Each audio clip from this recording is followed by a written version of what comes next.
Bienvenue sur Malaika, le magazine de la femme africaine et chrétienne. Et aussi le magazine des hommes, parce que beaucoup d'hommes nous rejoignent sur Malaika de plus en plus sur Facebook et bien sûr à la télévision. Donc soyez les bienvenus. Aujourd'hui, nous allons parler de séparation. Séparation, c'est un moment vraiment, vraiment douloureux dans la vie d'un chrétien. Donc restez avec nous pour en savoir plus. Donc voilà, comme vous l'avez découvert, le thème du jour, c'est le deuil. Effectivement, c'est un moment très très douloureux dans la vie d'un être humain en général. Et aujourd'hui, nous allons nous attarder un petit peu plus sur la vie du chrétien. Comment est-ce qu'il doit vivre le deuil, la séparation avec l'être cher, qui n'est pas toujours évidente. Comment un chrétien devrait vivre l'après. Tout ça, nous allons le développer, bien sûr, avec notre panel, comme d'habitude, Mama Audrey, Mama Janine et bien sûr Magali. Mama Audrey, c'est un thème qui n'est pas toujours évident à traiter. Oui, mais c'est un thème qui fait partie de la vie et qui est inévitable et que nous devons tous, à un moment donné, faire face et passer par là nous-mêmes. Tout à fait. Donc, c'est une très bonne idée d'en parler et de voir comment est-ce qu'on peut emmener une lumière là-dessus. Exactement. Et donc, justement, sans plus tarder, Mama Audrey, nous allons passer à la rubrique de Mag. Et donc voilà Magali, donc on parle de décès, il y a également des cérémonies qui accompagnent. Est-ce que tu peux nous en parler un petit peu plus ? Voilà, tout à fait. Je vous ai préparé un petit topo sur la question, juste pour aussi, à titre informatif, moi ça m'a beaucoup aidé pour comprendre un peu comment ça se passe en Afrique dans ce sujet. Alors le deuil, eh bien, c'est une étape qui suit la disparition d'une personne et se caractérise évidemment par un sentiment de tristesse, de souffrance face à la perte de l'être décédé. Alors pour tout ce qui est contexte social, il faut savoir que les rituels funéraires varient d'un pays à l'autre en Afrique évidemment, mais en tout cas on s'accorde à dire que ça a une importance capitale et que le deuil et les cérémonies qui entourent le deuil sont vraiment capitales, donc d'une grande importance en Afrique. Alors cette question d'ailleurs de deuil, Nadège, est tellement conséquente qu'elle en devient même cruciale. Pourquoi je dis ça ? Eh bien, parce que l'Afrique subit un taux de mortalité, comme on peut le savoir, comme sur Mama Audrey le sait, élevé dû aux conflits, aux famines, aux maladies, etc. Donc la mort, voilà, est omniprésente et on a intégré la mort comme quelque chose, une constante qu'il faut domestiquer et donc il faut la cadrer si tu veux. Et donc aussi, ce que j'ai pu trouver dans les lectures que j'ai pu faire sur ce sujet, c'est que mourir, c'est pas forcément disparaître en Afrique. Je suis sûre que Janine pourra aller en mon sens. C'est changer de statut comme de dimension, devenir esprit pour certains ancêtres. Il y a beaucoup de croyances qui perdurent et qu'on a du mal à déraciner autour de cela. Même en étant chrétien, qu'on soit chrétien ou pas, ça perdure. Oui. Et donc, il y a aussi cette notion du fait que la dépouille ne peut pas demeurer seule, comme on peut le voir parfois en Occident où on met le corps, quand quelqu'un meurt, on va l'emmener à la morgue et puis voilà, le corps reste seul. Alors que là, il y a vraiment cette envie d'accompagner le mort, pardon. Il doit être veillé, célébré à la fois pour lui rendre hommage, mais également pour affirmer parfois le rang de son clan, son ancrage social, etc. Donc c'est vraiment très codifié, on va le voir, j'en suis sûre, tout au long de cette émission. Alors après, qu'est-ce que je peux dire ? C'est que le deuil, c'est un événement social. Maman Audrey, tout décès est suivi d'une veillée, mais également d'un enterrement dans le cadre du village natal, donc c'est très très très cérémonial. Et ensuite, bien sûr, vous avez toute cette période de funérailles, on ne va pas rentrer dans les détails, puisque c'est quand même un autre... Un sujet à part entière, oui. Voilà, tout à fait. Mais néanmoins, c'est vrai que le deuil est quand même très codifié et il y a ces étapes qui sont marquantes par rapport à la cérémonie où il y a de longues prières qui sont adressées aux morts. Ça peut durer plusieurs jours, même parfois plusieurs semaines selon les traditions du village. Et elle suppose aussi que tout le monde soit convié et que ce soit vraiment quelque chose qui soit vraiment important, fait de manière importante. Parfois même, on va engager des pleureuses, des femmes qui viennent pendant le deuil pour pleurer, etc. Donc c'est vraiment quelque chose de très important en Afrique. Voilà ce que je pouvais vous dire en quelques mots. Mais je suis sûre que maman Janine, sur le terrain, va nous dire vraiment tout à fait. ce qu'il en est. Et même pour ajouter, le deuil, en fait, c'est un peu annoncé entre les membres de famille. Quand on s'appelle, on se donne tout de suite les nouvelles. Quand on appelle les grands-parents dans le village, c'est tout de suite un tel est décédé. Il y a cette... Est-ce que c'est la même chose à Kinshasa ? Absolument, le deuil, ça fait partie de la vie. C'est un événement. Oui, voilà. C'est un événement qui est pratiquement quotidien, parce que chaque jour, on apprend le décès d'un tel.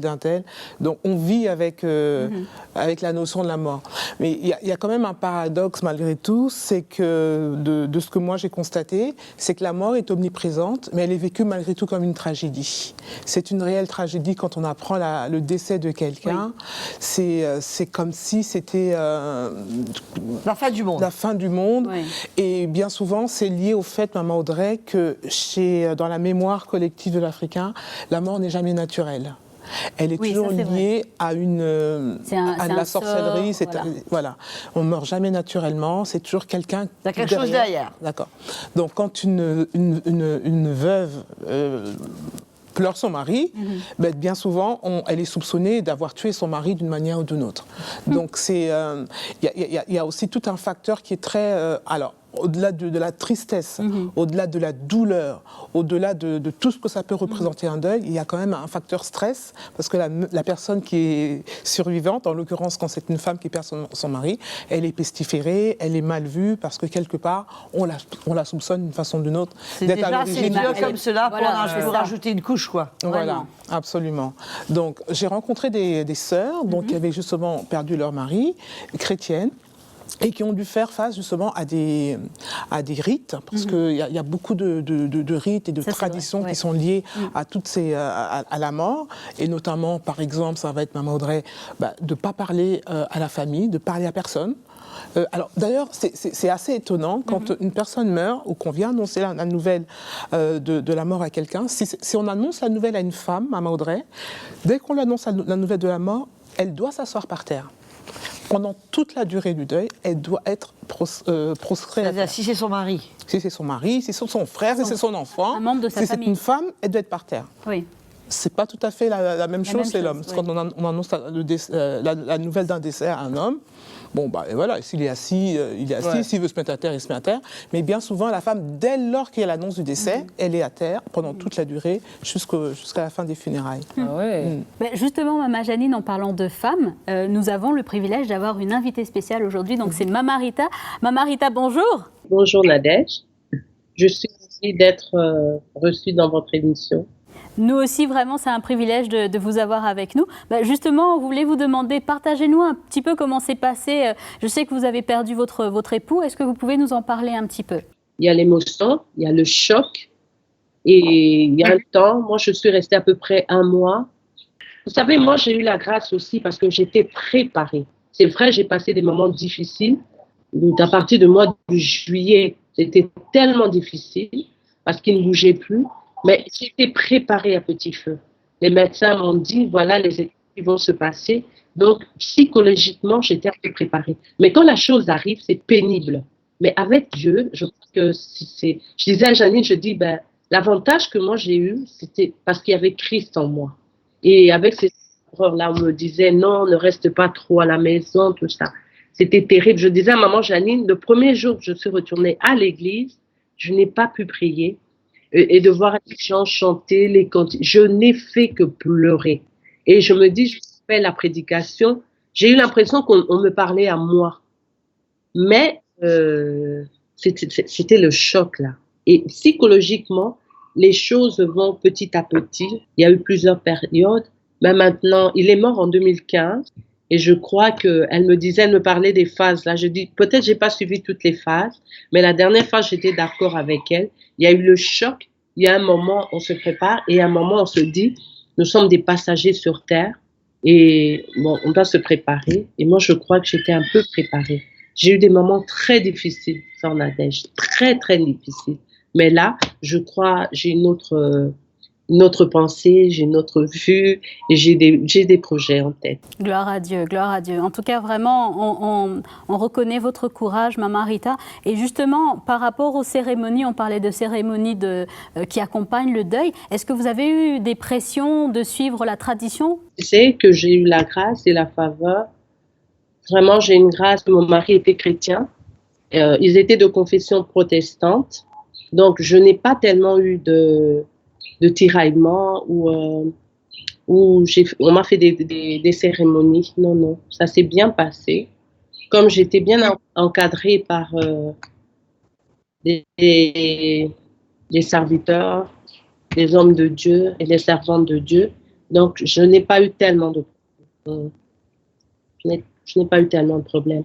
Alors je disais que j'ai pleuré mon mari, où le deuil s'est passé vraiment comme un enfant de Dieu. Il y avait des chants, il y avait des chansons chrétiens, et je n'ai pas eu une pression de la famille, de la belle famille. Donc tout s'est bien passé.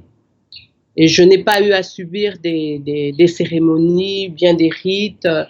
Il faut se laver, il faut faire des trucs comme ça, il faut mettre l'uniforme. Non, non, je n'ai pas eu cette pression. Et à tel point, je sais que mon mari me disait toujours, si je meurs aujourd'hui, je vais sûrement mourir. Alors je voudrais que, par exemple, pour les enfants, si on m'enterre, par exemple, le vendredi et que le lundi, les enfants retournent à l'école et que vous soyez bien habillés correctement, et pas trop rester à la maison. Dès que le deuil se termine, tu rentres et tu continues ta vie comme si de rien n'était. Waouh, c'est incroyable ce témoignage de Maman Rita, comment elle a voulu retourner justement, son mari a voulu qu'il retourne rapidement à la vie normale. Maman Audrey, justement pour expliquer un petit peu à nos téléspectateurs et téléspectatrices, qu'est-ce qui se passe effectivement au moment du décès, au niveau de l'esprit, l'âme et le corps? Mais écoute, le mot même mort est très clair, veut dire que c'est la fin d'une vie. Mais nous savons que l'homme est un être éternel. Qu'il connaisse Dieu ou qu'il ne connaisse pas Dieu, c'est un être éternel. Et c'est sûr que le moment de la mort, il y a l'esprit de l'homme qui quitte le corps et qui repart vers le Seigneur. Oui, tout à fait. Vers le Seigneur ou ailleurs. Je veux dire, pas vers le Seigneur justement s'il ne connaît pas le Seigneur. Voilà, oui. Mais c'est sûr qu'il ne reste pas sur terre et on n'a aucun moyen de communication possible avec cet être cher, bien qu'on puisse l'aimer, bien qu'on puisse, qu'il puisse nous manquer, qu'on puisse le rechercher, mais il n'y a pas possibilité. Donc c'est une séparation totale. Totale et définitive, jusqu'à ce qu'on se retrouve. Avec le Seigneur, si on est avec le Seigneur. Exactement. Bah, justement, j'ai une question parce qu'elle parlait de le deuil s'est passé comme un chrétien. Justement, comment devrait se passer le deuil chrétien? Écoutez, je pense que chaque pays, c'est un peu différent. Oui. Mais tout chrétien, on est quand même préparé à la mort. On sait exactement, la mort pour nous n'est pas une fin en soi. Parce que nous savons que la mort, c'est le début d'une autre vie avec le Seigneur. Et que quand on connaît Jésus, on n'a pas besoin d'avoir peur de la mort, on n'a pas besoin de craindre la mort. Mais comme disait Rita, c'est différent quand tu es préparé. Oui, c'est vrai. C'est-à-dire que c'est quand même un peu différent. Un mari qui est malade, qui a pendant 6 mois, qui a eu de la difficulté, son état s'est empiré. Il y a une certaine préparation. Il peut même éventuellement faire un testament. Il peut même, comme dans son cas, exprimer ses désirs. C'est un peu différent que d'un enfant, par exemple, qui meurt d'un accident de motocyclette. Et qu'on apprend subitement, ou qu'il a été tué, ou qu'il a été assassiné. Voilà, c'est quand même quelque chose de beaucoup plus violent pour lequel on n'est pas prêt. Et c'est sûr que notre réaction est encore plus forte. Bien sûr. Mais dans le Seigneur, nous avons la grâce de Dieu. Nous savons que la personne que nous aimons, notre bien-aimé, est en paix. Là où il n'y a plus de souffrance, il n'y a plus de pleurs, et qu'il est dans une sécurité en attendant, comme nous, le retour de Jésus. Bien sûr. Et qu'on soit tous enlevés à la rencontre de Jésus avant cette création de cette nouvelle terre, de ces nouveaux cieux que le Seigneur a préparés d'avance pour nous. Amen. On attend avec impatience. Voilà, exactement. Ce n'est pas... C'est notre espérance, Maman Audrey. Ben oui, la mort est peut-être vue de deux façons différentes, mais c'est vrai que pour quelqu'un qui ne connaît pas le Seigneur, c'est 10 fois plus dur puisqu'il n'a pas d'espérance. Bien sûr. Justement, j'aimerais revenir par rapport au fait que Maman Audrey disait qu'il y a une séparation totale de l'esprit de la personne qui est morte avec son corps, etc. Mais Maman Janine, en Afrique, on croit vraiment dans certaines coutumes que le mort peut revenir. Est-ce qu'on peut en parler un petit moment? Oui, alors il y a certaines coutumes elles ont de moins en moins cours aujourd'hui parce qu'avec 100 ans d'évangélisation sur le continent africain, il y a beaucoup de choses qui commencent quand même à changer, Nadège. Oui. Mais il est vrai on trouve encore, malheureusement, dans certaines tribus, lorsque la femme perd son mari, on peut lui donner le petit frère, pour qu'il ait une relation sexuelle avec elle. Le but étant d'exorciser l'esprit du mort, pour pas qu'il revienne la visiter. Donc ça, c'est des pratiques qu'on trouve encore, malheureusement. Et même dans l'Église? Justement, c'est ancré dans la culture, dans la mentalité. Et il y a cette pensée que l'esprit du mort est encore là. Est-ce que, justement, Maman Audrey parlait de ça, le mort, il n'est plus là, on ne peut plus parler avec lui. Est-ce qu'on peut développer là-dessus? Qu'est-ce qui fait que le mort ne peut plus communiquer, si on peut dire? C'est clair. Et je crois que, encore une fois, on revient sur la question où il faut que le chrétien africain soit avant tout chrétien, qui se base sur les Écritures et qui ne soit pas dominé et qui soit libre de toute la culture qu'il a héritée avant qu'il connaisse le Seigneur. Et donc justement, qu'est-ce que les Écritures disent par rapport à ça? Les Écritures, premièrement, on sait que c'est seulement Dieu qui est omniprésent. On a appris cela dès notre enfance, dès qu'on a commencé le catéchisme. On a appris que Dieu est omniprésent. Ça veut dire qu'il est la seule personne qui est partout à la fois. Quand quelqu'un meurt, s'il pouvait nous entendre, il nous répondrait. Oui, c'est sûr. La raison même qu'on pleure, c'est qu'il n'y a plus de communication. Paul est très clair dans les Épîtres, il dit « absent de corps, présent avec le Seigneur ». En fait, Paul dit « si c'était mon choix, je choisirais de partir avec le Seigneur parce que c'est bien plus intéressant.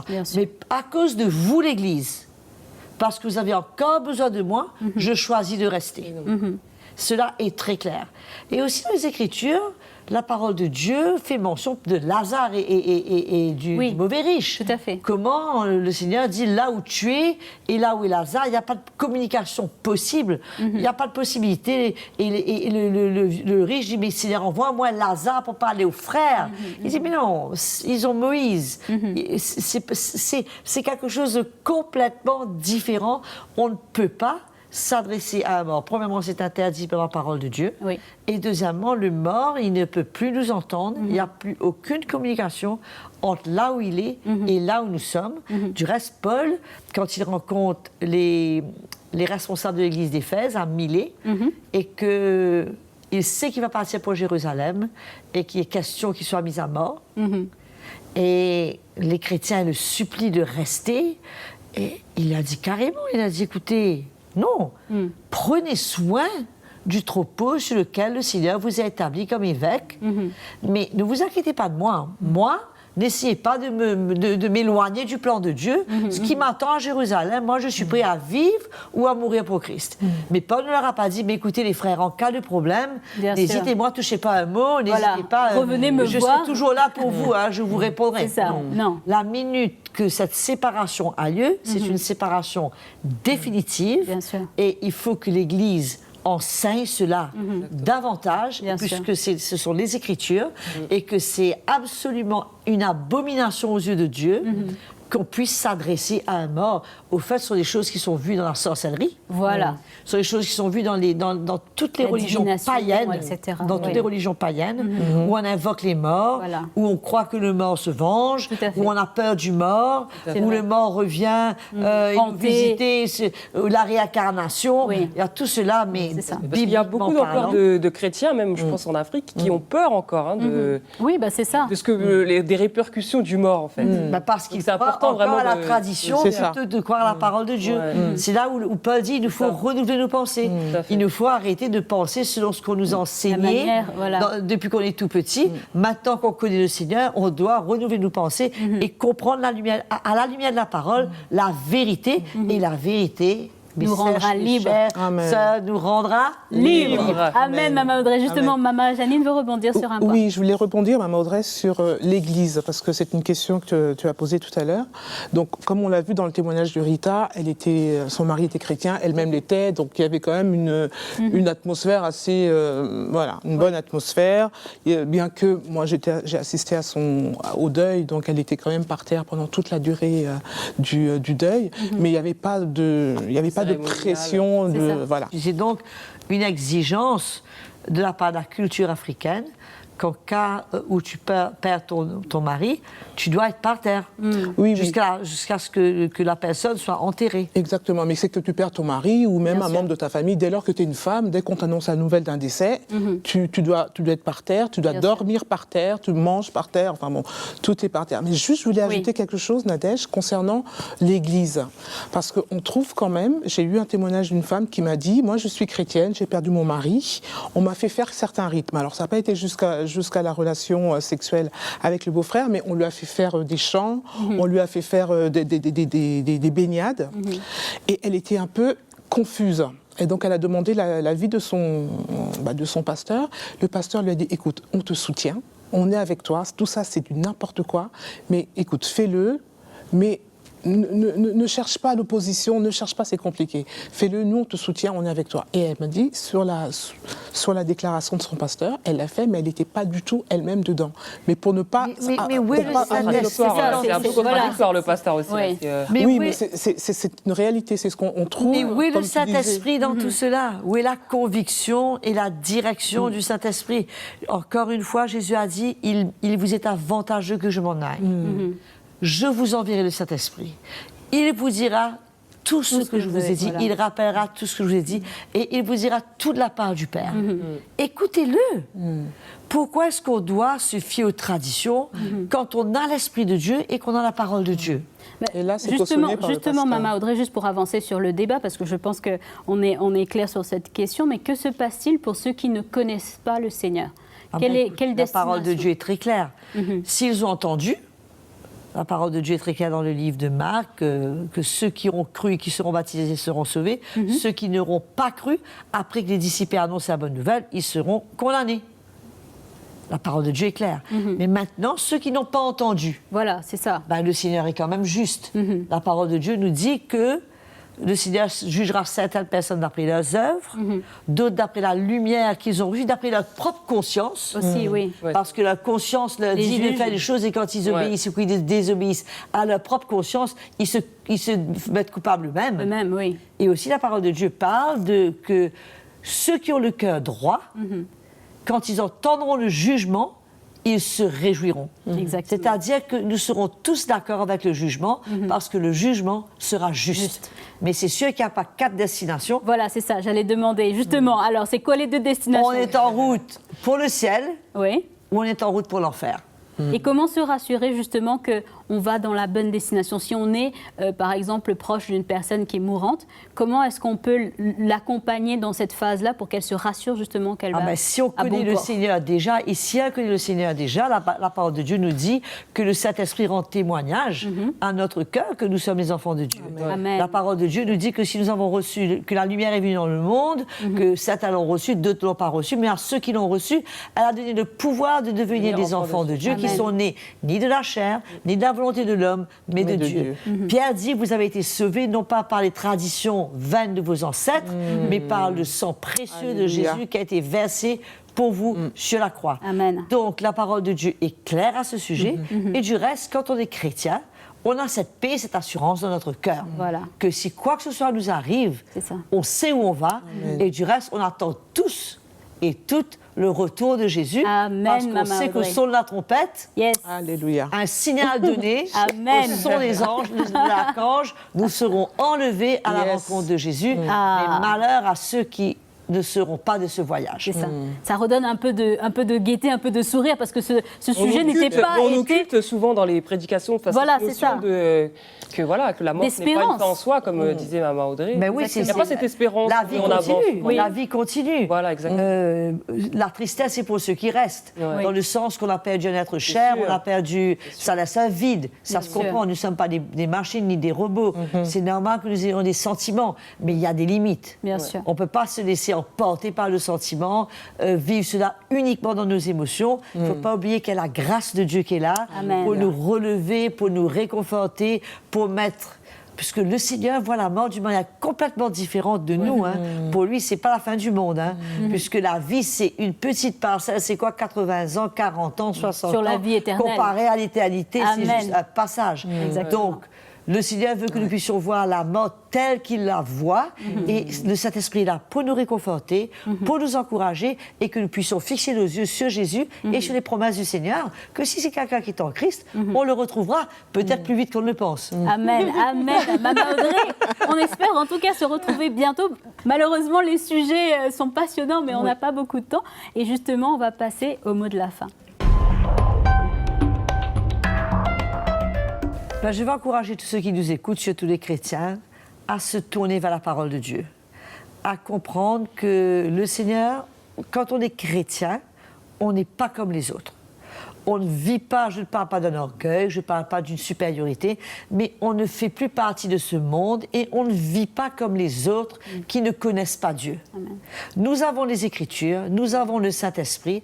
Allons vivre les choses selon le cœur du Seigneur, selon la parole de Dieu, et écartons-nous et soyons libérés de toutes ces traditions qui nous incombent et qui ne font que compliquer notre vie et qui nous servent finalement à rien et ne contribue pas à notre progrès dans le Seigneur. Amen. Amen. Amen. Amen, Maman Audrey. En tout cas, ce sera le mot de la fin pour aujourd'hui. Merci beaucoup, Maman Audrey. Merci, Maman Janine. Et bien sûr, Magali et Maman Rita qui nous a fait le plaisir d'être avec nous. Merci à toutes celles qui nous suivent et tous ceux qui nous suivent. Nous espérons que ce message vous a donné un petit peu d'espoir et que vous savez désormais que si un jour vous perdez un être cher qui part en Christ, il y a de l'espérance et que vous le retrouverez bien sûr dans la vie éternelle. Et justement, retrouvez-nous sur YouTube et sur Facebook avec vos commentaires, vos réactions, vos témoignages et aussi vos questions si vous en avez. Certainement, le sujet a suscité des questions. Donc, n'hésitez pas à partager les questions avec nous. Et en tout cas, nous espérons que ce sujet vous a éclairé, vous a édifié et que vous sortez de là avec un peu d'espoir dans votre cœur. Et en tout cas, on vous dit à très très bientôt pour la suite de notre programme. Bonjour.